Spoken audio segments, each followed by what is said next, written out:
Howdy, all of you delicious people. I'm here to review Smile. I feel like the only reason why this movie even came out is because The Sadness came out, the foreign film. And so, with that said, what is this movie about? We have a character who is named Rose, who is to be this therapist. And it seems that at some point she is to be working long hours. She's working 80 hours a week. And so, Rose, of course, is to get this patient that it seems was to have had a traumatic event of a person who had gone on and killed themselves right in front of this patient. So Rose goes on and speaks to this girl named Laura, who it seems is dealing with anyone she is to go on and see at some point has this vicious smile upon their face, to the point where Laura, every time she is to go on and further see this face, she is to be frightened by it, to the point of her going on and getting so frightened that at some point she is to pass out in fear. And so, come to find out, Laura is to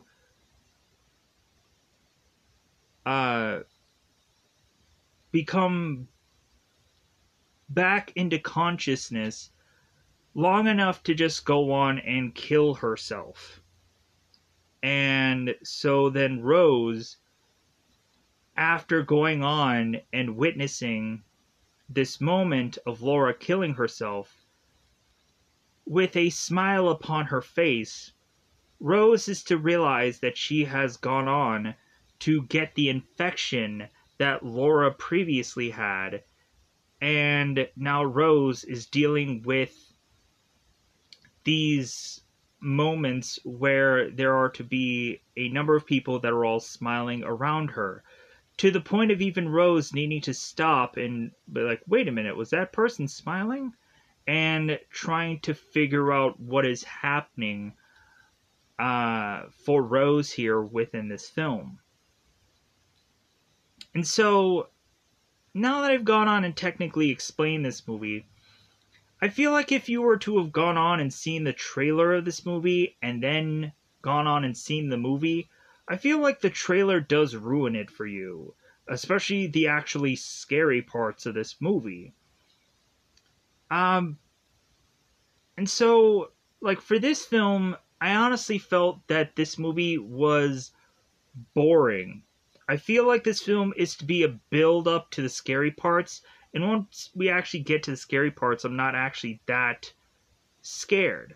I'm not really all that interested once we get beyond the concept of this movie, which is just people consistently offing themselves. I'm like, yeah, I'm not really, jazzed about that kind of a film. Because really that tells me that there's not much of where to go with this movie. Plus also, the beginning scene of this movie doesn't really get explained until the end of the film.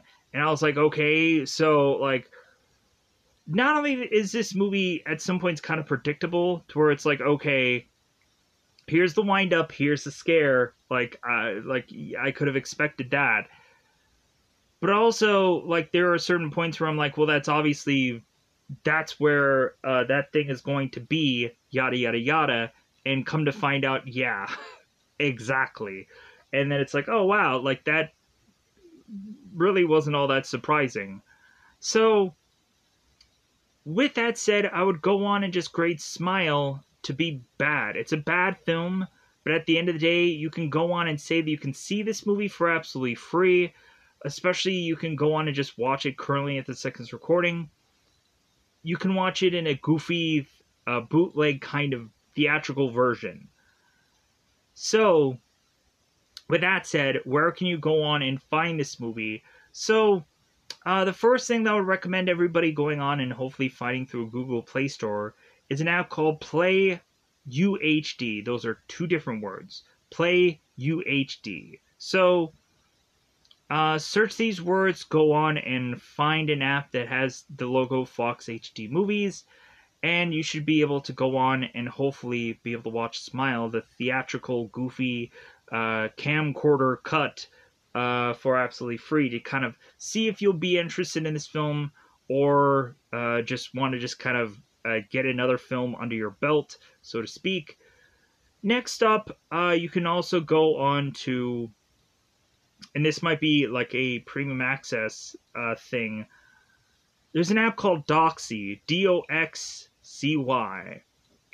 At some point, this movie will probably come on premium access, and you'll probably be able to see it on Doxy for absolutely free.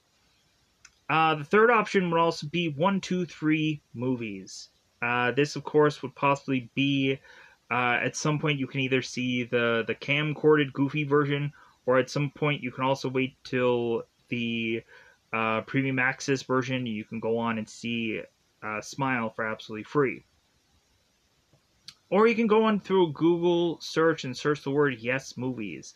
Or you might be able to find an equivalent of Yes Movies through the Google Play Store. But Yes Movies, I would go on and recommend that also. So now that I've gotten that all out of the way, I think it's about that time to say that it's about spoiler time, because I think it's about that time yet again, because it is, of course, about that time to say that it's spoiler time, it's about that time to spoil this movie. So, in the very beginning of the film, we have Rose and Rose's mom. And so we have this unusual scene where Rose's mom is overdosing on drugs. And so when Rose is to go into her mother's room, Rose's mom, of course, is asking for her daughter, and Rose, it seems, is to be too afraid, and she pulls away. And Rose is to somehow be tormented by that. And so we end up showcasing that by the end of the movie and reminding us what Rose's greatest fear will be by the end of the film, who is to, of course, be her own mother. So, now back into the actual film. So, Rose, of course, is to be this therapist who is to be working 80 hours a week. It seems like this girl is to be exhausted, so on and so forth. So, Rose at first is to go on and take this patient called Carl, who it seems is consistently wanting to tell that certain people are going to die, that he's going to die, that she's going to die, that he's going to die, rattling off certain names at certain point of who is going to die, and so on and so forth. And so we have Rose, who is listening to Carl in his unusual pattern of rattling off people who are at some point going to die.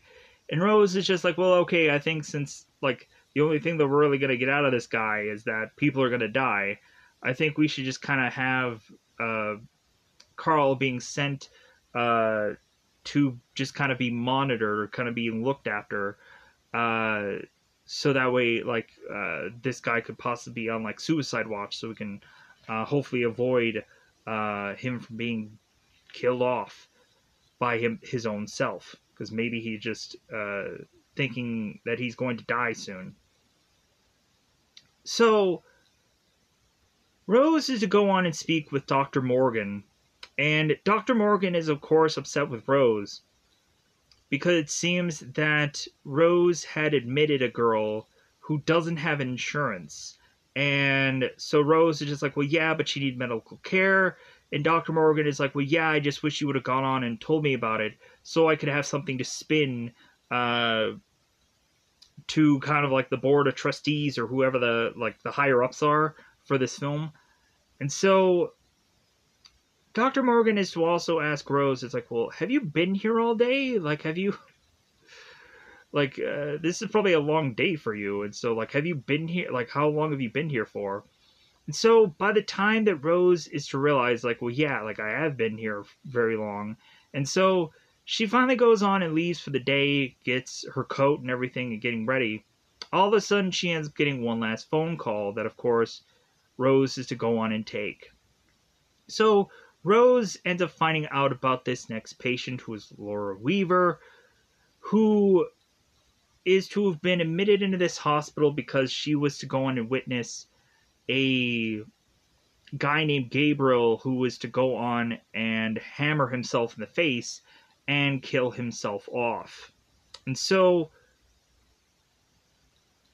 Rose, it seems, is to realize that Laura is to be dealing with delusions and the trauma of that whole event. So Laura is to go on, or Rose is to go on and try to figure out a way to help out Laura.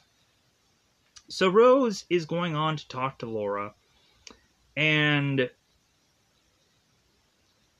while Rose is talking to Laura, Laura is mentioning about how when she was in that traumatic event with this other guy called Gabriel, come to find out, when this guy was to have hammered himself, because it's hammer time, this guy, of course, was to have done this with a smile upon his face. And so Laura, after it seems she was done witnessing that whole event, Laura, every time she would go on and see a face of other people, she would see that same kind of smile. To the point of Laura now getting terrified every time she is to go on and see that smile upon anyone's face. To the point where all of a sudden Laura is to see that same smile upon Rose's face. Even when you go on and you look at Rose, Rose is kind of like looking behind her, like, was there something behind me? Like, do I have a boogie? Like, what? So Laura, who of course has become so frightened and it seems like she has no one to turn to, that she ends up being in so much fear that she passes out. So Rose is going like, okay, like, Laura, Laura, are you okay? Laura, I guess, from her crazed like moment, ended up going on and having this vase or this vase fall over, and it ended up breaking. And so Laura, at one point when she comes to, is to grab a piece of this vase and ends up putting it against her face and starts cutting. To the point where you would think she would be cutting in a way of which it will look like a smile upon her face, but no, like, she instead just kind of cuts from here down to her neck, and then she falls over and dies. Rose, who of course is to witness this, seeing Laura with a smile upon her face while she is doing this, we are then to realize that Laura is to somehow gain the infection of which that Laura had previously, and now it is all up inside Rose, and she's to now have to go on and deal with this. So we have Rose, who is talking to these detectives, and so we, of course, have Rose, who is to know one of the detectives, who is a guy named Joel. But there also seems to be another detective along with Joel. So, but, like, the only one that we'll really care about is the detective named Joel, because it seems that Joel will try to go on and consistently be in Rose's life, kind of even after this initial starting of this investigation that Joel will do. So we then turn around and have Rose, who goes home for the day, and at some point is to go on and get her food ready for her cat named Mustache. And so at one point we have Rose, who's to take a shower, get ready for her double date with her sister. And so by the time that her boyfriend Trevor comes home, we of course have Rose, who ends up dropping this glass onto the ground. She'll be doing this more than once in this film, to where even Trevor is to get annoyed by this, like, did you seriously just drop another glass, Rose? And so we go on to have Rose, who is to be afraid or terrified that Trevor is to come into the house, and Rose to have to then go on and explain what her day was like. That there was to have been a woman that had killed herself, and so on and so forth. So Rose, of course, then goes on to regardless of what her day was like, go out on this double date with her sister and her sister's husband and Rose and Trevor. I think uh, Rose's sister's boyfriend is named Greg, but heaven forbid I remember what Rose's sister's name is, because I couldn't figure it out via IMDb. So we have Rose that is talking to her sister, and she is to be mentioning about a kid named Jackson's birthday party. And Rose is to go on like, oh, that's when. And Rose's sister goes on and like, I told you this 5 times, like it's in the next couple of days. So Rose then goes on is like, okay, like I'll get ready with a present, like I'll figure something out. Because even at one point, I think Rose to get this kind of message, kind of stating like what she should get for a gift. So Rose, it seems, after this date, it seems that at some point Rose has become even more and more uneasy about everything. So the very next day, when Rose is to go into work, we, of course, have Rose who bumps into Joel again, and Joel is to ask Rose, like, well, hey, like, how are you doing? Like, I know it's been a long time that we've talked, and so on and so forth. And so Rose kind of wants nothing to do with Joel. Like, I get that he's just trying to play catch up. It's been a while. So Rose ends up walking away, and the nurse who is looking at Joel, it's like, she's engaged, but I'm single. So we have Rose that is to start to walk through the halls and is to spot a guy named Carl who seems to have an unusual smile for some reason, right? So Rose goes into Carl's room, and again we have Carl who's muttering on about the number of people that are going to die someday. And so Carl at one point is to go on and state that Rose is going to die. Rose, you're going to die. You're going to die. You're going to... And so all of a sudden we have Carl who is to become supposedly more aggressive. And we have to where Rose is calling for the orderlies to kind of like strap him down onto his bed. And so we then turn around and have Rose who is talking to Dr. Morgan again. And Dr. Morgan is saying like, Carl has never gone on and ever been aggressive. Like, I don't know what you're talking about, but like, you know what, Rose, I think you need to go on and you need to take some like paid leave. Because like what you had just gone through like was a really traumatic event. So I think you need to go on, and instead of being worried about other people's mental health, you need to be worried about your own. So we of course go on to have Rose who is to go home, and she is to kind of re-listen to her recordings with Laura and try to think if there's anything there that could determine something unusual. So Laura is kind of fiddling with this recording back and forth, just trying to think if she can, or hear if she can come up with any kind of something out of the ordinary, or something that Rose could get from something that Laura said to really understand what she's dealing with.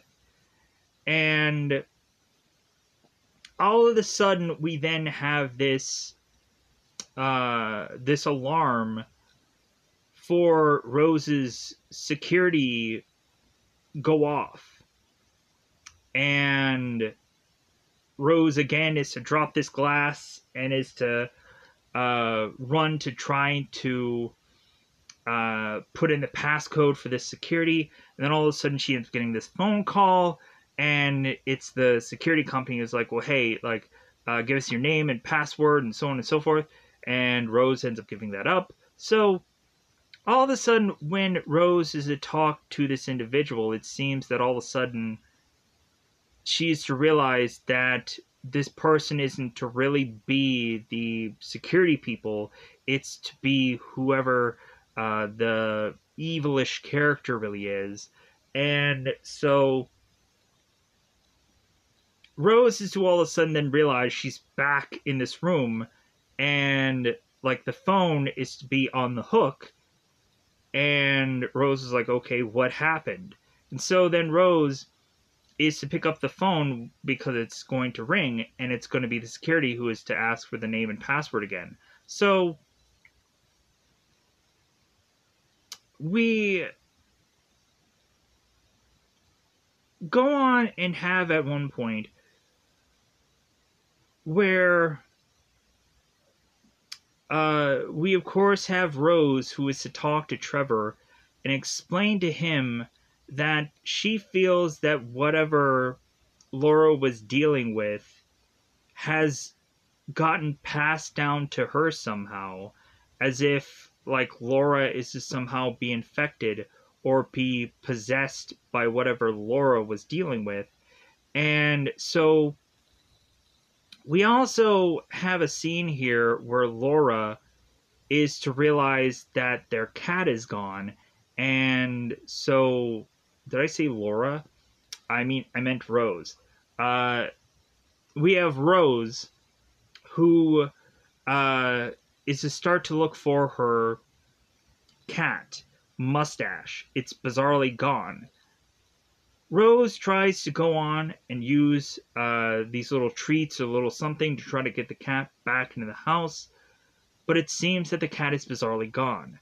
I wonder what's going to happen to this cat at some point in this film. It's going to be a massive surprise when eventually I'd figured it out. So, we then just have Rose, who turns to her old therapist. She ends up going to Dr. Madeline Northcutt. And so Rose goes to this doctor, and Rose just goes there to ask for this certain medication. And Madeline is like, well, like, you know what, how about we just go on and just get back to our regular sessions, and like, how about we, like, I need to kind of like see where you're at right now. Like, I don't think I can just go on and just give you medications. Like, I'm not going to prescribe anything right away, even though Rose is say it's like, well, I think I just need this medication, and then I think I'll be fine. And so Madeline's like, well, Rose, like, you just went through a traumatic event, and so also like from you, of course, being a child and you going on and witnessing what you witnessed with your mother, it's yeah, like, I think we need to go on, and I think we need to, like, really have, like some sessions here before I can go on and prescribe or figure out anything. So I think we just need to just re-meet up. So Rose is to now just be like, oh, okay, all right, okay. So we then go on and have Rose, who is to go to this birthday party for Jackson. So the main kind of focus thing here is when they really, like, for me, the only thing that really matters is when they start opening up these presents. And so once they finally get to Rose's present, I'm like, I know what the present is. Like, it's obviously going to be this. And so come to find out, when Jackson, of course, is opening up this box, like, hey, what could it be? And all of a sudden he ends up pulling out this cat, this actual cat that is now dead. And I was like, yeah, of course that's what it is, because that is the only thing that makes sense. For it to, of course, have been Mustache, the cat that is now dead in this box, sadly. So, and I was like, wow, that just seemed predictable. Because what was the whole reason for making the cat so important? And then, boom, that's why. So, it seems now we, of course, have Rose's sister that is ticked off with Rose because it's like, you just traumatized my son. And like, also we have just so many like unsettled things between Rose and between her sister, that at some point they have to go on and talk about, which of course will have Rose's sister just say like, well, yeah, like, I just wanted to get out of there and I just didn't want to deal with our mother anymore. But when really thinking about it, Rose's sister realizes that she just left all of uh, their mother's problems on Rose, and that just kind of feels unfair. But still, like, we kind of have that be kind of fairly similar to Lars and the Real Girl, where like we had the two brothers, and the one oldest brother was like, well, yeah, I just wanted to get out of there, I just wanted to like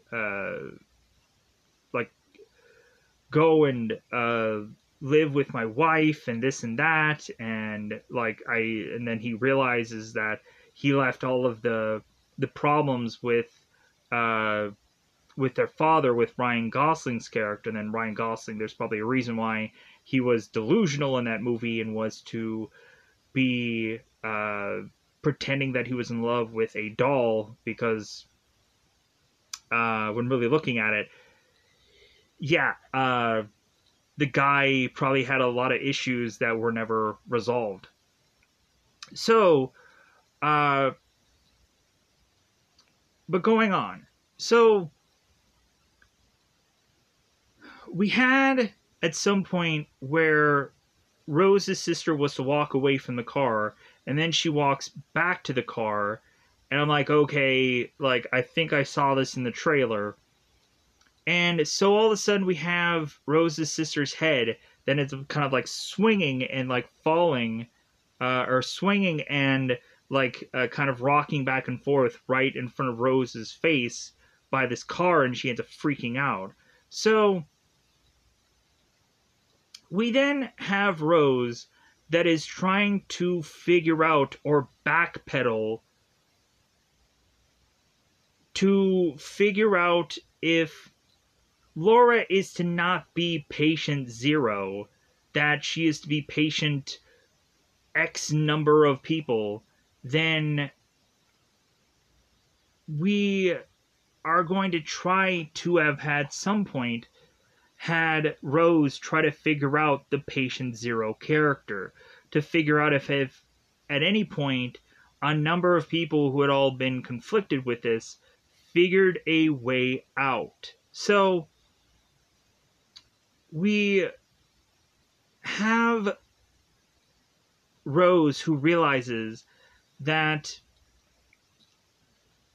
the person that Laura was seeing kill themselves off was a guy named Gabriel. So we then have Rose who is to make her way to Gabriel's place to find his wife there named Victoria.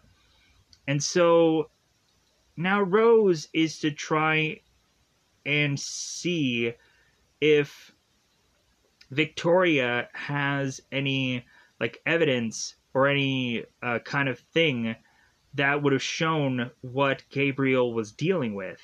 And come to find out, Victoria was taking Rose into this room where there were to go on and be a number of different pictures of all these people smiling, and all these sketches and all these things. And so Rose is like, oh my god, like, all right, so this guy was really dealing with this, to the point of him finally like killing himself via hammering himself in the face. And we had to like show like a quick glimpse of how this guy looked, like how like his mangled face was hammered in, because we had at some point where also Victoria had to go and see the body to see if she could recognize it. Good God. So we after seeing Rose go on with Victoria, we then have, of course, that Rose is to realize that there is a pattern here, that all of these people had gone on and done themselves all in. And so now Rose goes to Joel and is to see if there is a real connection with all of these other people, and that there might be some kind of way to figure out if there have been someone in the past that has gone on to either figure something out here, or is to have possibly gone on and uh, like beat this or something, or some kind of something. So Rose is to go on and have Joel look into his database to see if he can find anything out. Joel is like, you know what, this is my only day off. Like, I don't really want to go on and do this. And so Rose is like, but come on, like, help me. And so Joel ends up looking this stuff up. And so Rose is to kind of like wait for what Joel is to come up with, and come to find out, Joel is to say that the list of a number of these kind of connections had gone on to like 20 different kinds of cases. And it's like, holy crap, like this has really gone on a while. So Rose is to go on and find that out. And so when Rose, it seems, is to return to her home, we then have Trevor that is wanting to confront Rose because he is afraid that maybe Rose is to become unhinged, that she is to become crazed. And plus, also with the history of her mother going in that same direction, Trevor wants to go on and possibly, like, if it's possible that Rose could be going crazy, then Trevor does not want to go on and be with her, or he doesn't want to go on and like he just wants to kind of send her away. How quickly can we do this kind of thing? And so Rose is kind of upset about this, and rightfully she should be. And so we also have the Madeline doctor, who is also there, trying to talk to Rose here to try to calm her down, but that just upsets her to where she ends up having Joel, or kind of running to Joel to have them possibly go on and try to figure this out, try to figure a way out of this, and so on and so forth. So we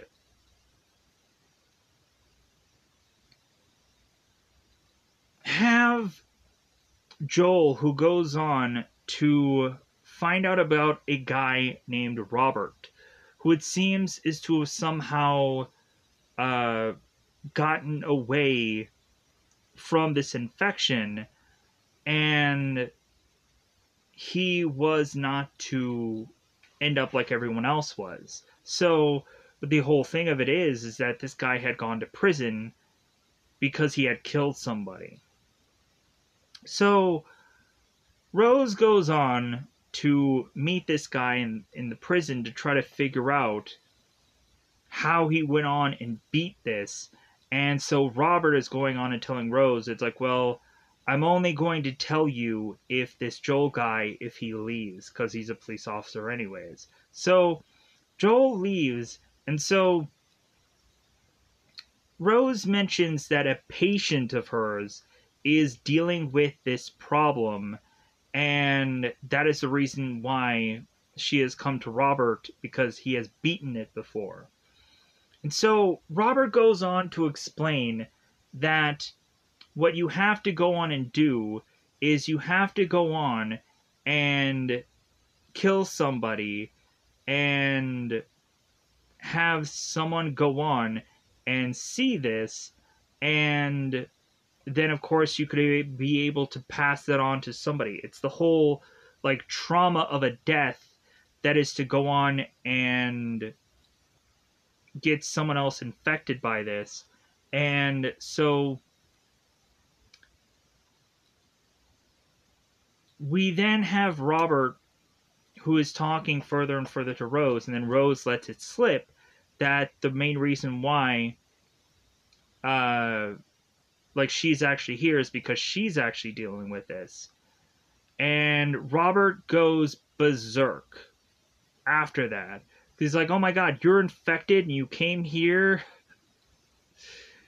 Because Rose is trying to figure out if there's any other way, and Robert's like, no, there is no other way.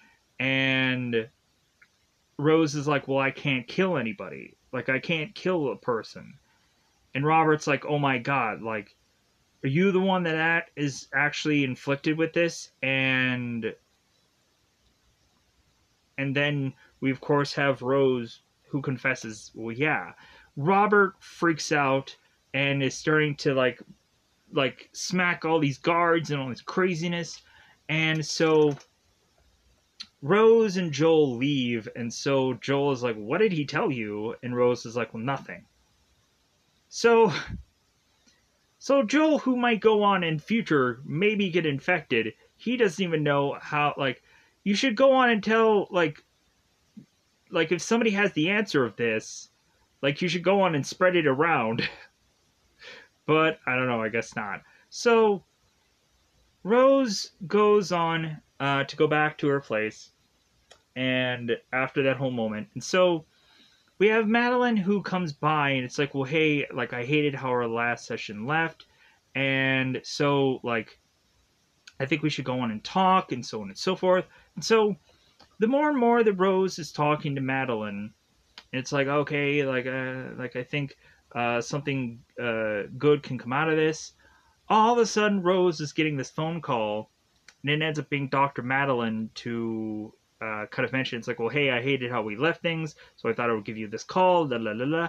And so, all of a sudden, Rose is to hang up with Madeline because she realizes the person in front of her is not Madeline, and it is to actually be a monstrous being that is to start grinning right in front of her. And so Rose is to try to get away from Madeline, and Rose is to forcibly go on and get this kitchen knife and make her way to this hospital where she's realizing, okay, like, maybe I should just go on and find the most crazed person and kill them off so it'll feel like a mercy killing. And so we then have Rose, who goes into the room of Carl, where again Carl is to be muttering, you're gonna die, he's gonna die, we're gonna die, you're gonna die, blah, blah, blah, blah. So we have Rose, who goes into Carl's room, and we all of a sudden have Dr. Morgan, who's like, oh, hey, Rose, like, what are you doing here? Like, you aren't working today. Like, you still have paid leave. What are you doing? And so all of a sudden we have Rose, who is to stab into Carl multiple times, as Carl's like, ah, you're gonna die, I'm gonna die, blah, blah, blah, blah, blah, stab, stab, stab. So all of a sudden we have Dr. Morgan, who is so mortified by what we had Rose do, that he's peeling his own skin off of his own face to just really just come to find out that Rose was just imagining all of this, that what she just didn't all just happen. But then all of a sudden Dr. Morgan is in the parking lot and seeing Rose here, and so Dr. Morgan's like, Rose, like, you aren't working today, what's wrong? Like, hey, like, let's talk. And so the more and more Dr. Morgan is to talk to Rose, the more he's realizing that something is wrong with her, to the point of Rose is to start to get more and more uncomfortable talking with Dr. Morgan. So she just starts turning on her car and driving off, and Dr. Morgan's like running after her, like, hey, wait! Like, I think there's something wrong with you! So we have Rose that is starting to realize that she cannot go on and kill another person. So instead, Rose is deciding that she's going to go back to her her mother's home, and we know about Rose's mother's home because we, of course, had Rose who was talking to her sister and her sister's boyfriend, and they were wanting to go on and sell that home earlier in the part of the film, or just try to like sell it for land if they can't go on and like have the house like be resold. So, and Rose is like, no, like I want to keep that house, I want to keep it there, yada yada yada. So Rose goes back to that house, and Joel is calling her to say like, hey, what are you doing? Like, and so Rose is like, well, I'm going to try to defeat this. Like, if I go on and if I die, like by myself, then there is no way for this to spread anywhere. That I've gone on and I've defeated it that way. So we then go on to have Rose who makes it to this house.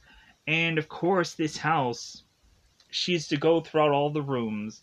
And of course, the one room that she ends up going into is, of course, the room that her mother had died in. And she ends up replaying the scene in her head, replaying what had happened. And so Rose's mother is desperately asking for help. And Rose's mother just does not go on, or Rose does not go on and do anything because she's just afraid of her mother. And plus also there might have been a time where someone had gone on and said, it's like, oh, you wanted her dead. Like you were fine with her dying, and so on and so forth. So we have the monster, or the evil, the Smile, realizing that this could be the one thing that it can use against Rose, so it plays with this. So we all of a sudden are to have Rose's mother become this bigger, massiver looking variation of her. And so Rose is to go on and back away from this monstrous mother of hers. And we then go on to have this mother scaring her. We also had a point where when Rose was to go through that recording earlier, we had like a face figure getting close to Rose and whispering something that scared the crap out of her. But so not only that, we have like a plethora of times in this movie where something is to like come behind Rose and just try to like say something to scare the crap out of her. So Rose, it seems, is to be by her lonesome, and this house at some point is to drop this lantern, and this lantern is to start the house a little bit on fire. And so Rose goes on and grabs this lantern that it's starting to get into a bit of fire or have flames onto the lantern. Rose goes on and chucks this lantern on to the Smile, or the monster, and then Rose gets out of the house and thinks that's how she's going to defeat this entity, this Smile, and she thinks that's how she's going to win and beat this thing. So Rose thinks that she has gone on and she's won, so she's going back to Joel, and we have a moment between the two of them where they realize that they need one another, that really they're the best for one another. And so we have a moment where Joel is to state that he's like, well, yeah, like I think we should be together forever. And all of a sudden Joel has this unusual grin. Then all of a sudden Rose is right back at that house, realizing she has gone on and done nothing, that this thing isn't going to be easily defeated. And so we finally just go on and have Rose, who is to be back into this house, and we just get to a point where this monster is to open up Rose's jaw big and wide and then just walk its way in to Rose and take complete control of her. By this time, we finally have Joel, who makes his way into, or kind of like almost in Rose's house, but it's just kind of looking on. And so we have a moment where it seems that the smile has taken full control over Rose, because we had Joel kind of figure out that the people who would normally go on and face this kind of thing would only last a certain number of days, which in this case would be 4. And so Rose has to realize that she's been dealing with this thing for 4 days already, and that she's going to die soon. It's only a matter of time. And so when Joel is to look on at Rose, we see a moment where Rose, of course, is to smile and is to have poured gasoline all over herself, and is to take this match to herself and burst herself into flame to kill her off, to then, of course, have to be the next person infected to be Joel. So this is going to possibly lead to a sequel, which I don't would possibly believe would happen, but if it does, like, hey, by all means, like, this movie might have gone and done well enough to justify a sequel that probably won't have as big a budget as whatever this one actually did. It'll be a way smaller scale film, and it won't be as good. Even if this movie wasn't as good, the sequel probably won't be better. Like, I was kind of expecting there to be a bigger, wider range of something that they were going to do here, but it just didn't come out that way. I thought they were going to, like, accelerate this more, or have a lot more things going on, and it just never went that way. It just became like a smaller and smaller film. So, with that said, that's what ends up happening for this film. I think I'm going to go on and try to get out of here so I can try to just put this out there. So goodbye, everybody. Bye, everybody. Let me know in the comments below if there is anything that I forgot about, because I'm sure that there probably is. There's a number of things, there's a number of scenes, there's a number of bits of dialogue of which that I would probably be forgetful about whatever that they were, because there's a lot of stuff to have gone on and said at some point. So tell me how you feel about this film. If you liked it, if you hated it, if you were just in the middle of the road about it, it's like, well, hey, it's an hour and 50 minutes of something to do, then maybe that would be a movie for you then. But anyways, I'm going to get out of here. Bye, everybody. Bye, everybody.